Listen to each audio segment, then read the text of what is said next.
fois avoir choisi ce lieu. Et pour plusieurs raisons, parce que d'abord ce lieu il est vraiment emblématique à plusieurs raisons. C'est tout d'abord bien entendu le sommet du Gard à 1567 mètres, donc le sommet de la 5e circonscription.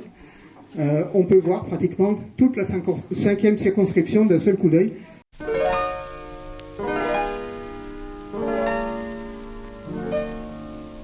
Cette histoire de reconquête forestière d'un massif qui avait été complètement dégradé par l'activité humaine.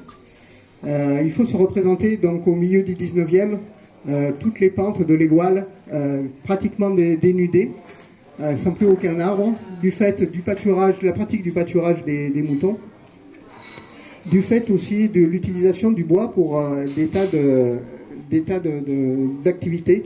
Dans le cadre des lois de restauration des terrains en montagne, il y a eu cette grande aventure de reconstitution forestière. Donc cette grande aventure qu'on doit au forestier Georges Fabre. Et moi je la trouve exemplaire à plus d'un titre, et surtout je trouve qu'elle fait énormément résonance avec beaucoup de sujets, que nous abordons dans notre projet. Tout d'abord parce que c'était vraiment un plan d'aménagement d'un territoire avec une vision à long terme, un plan d'aménagement écologique avant l'heure, parce que Georges Fabre s'est attaché, avant de reconstituer l'Égoile, il s'est vraiment attaché à étudier le milieu, et étudier la géologie, étudier justement la climatologie, d'où la construction, dans le cadre de ce projet, de cet observatoire en 1887. Donc prendre vraiment tous les éléments du milieu naturel avant de faire quoi que ce soit. Bien que ce soit un environnement et que ce soit quelque chose de naturel, ça n'est pas moins un monument remarquable du département. Et je suis très contente que cette réunion se passe ici, aujourd'hui. Merci.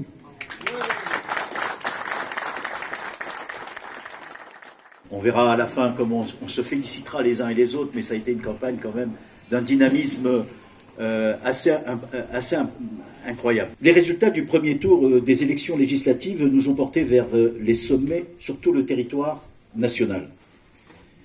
La nouvelle Union populaire, écologique et sociale réalise le meilleur score du premier tour.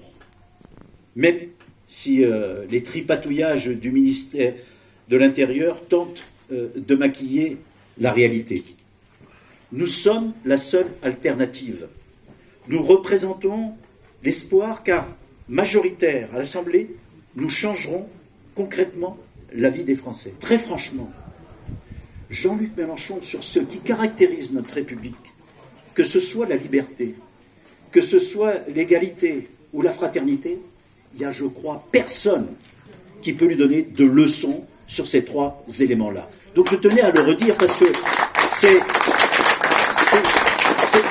comment aujourd'hui se permettre, au regard des discours qu'il peut tenir à longueur de meeting, pouvoir émettre un doute là-dessus. Le déclin constaté de la participation aux élections depuis tant d'années n'a pas été entendu.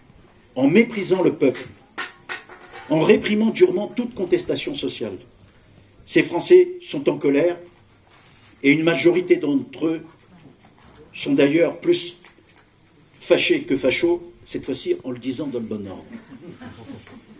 Pourtant, la politique concerne tous les Français. Elle décide notre cadre de vie, notre environnement. Elle défend l'intérêt général contre l'intérêt particulier. La politique, c'est l'altruisme face à l'égoïsme. La politique est à l'image des services publics. C'est à nous tous et toutes de la défendre. Croire que le Rassemblement national répondra à cette colère, ça a été dit, est un leurre. Il la récupère et la redirige contre nous, en nous divisant, sans s'attaquer aux causes profondes. C'est simplement un coup de peinture sur une maison en ruine et qui n'en fera pas une maison neuve. De plus, il véhicule des idées de haine, de xénophobie et de rejet de l'autre qui sont aux antipodes de ce que sont les Cévennes. Une terre d'accueil et de résistance dont Régis a parlé tout à l'heure.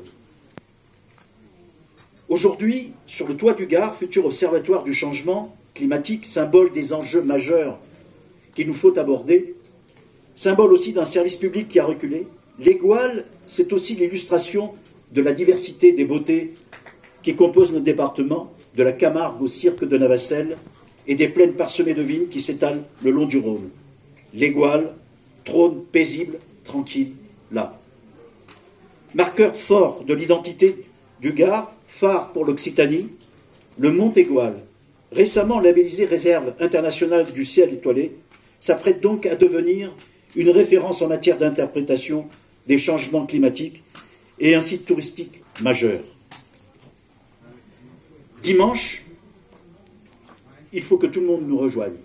Il faut aller voter. Nous portons un projet qui partagera les richesses du pays, où chacun trouvera sa place dans une société apaisée. Notre projet est le seul à s'engager pour retrouver une harmonie entre les êtres humains et la nature. Notre projet place le bien-être de l'homme et de son environnement avant les enjeux financiers.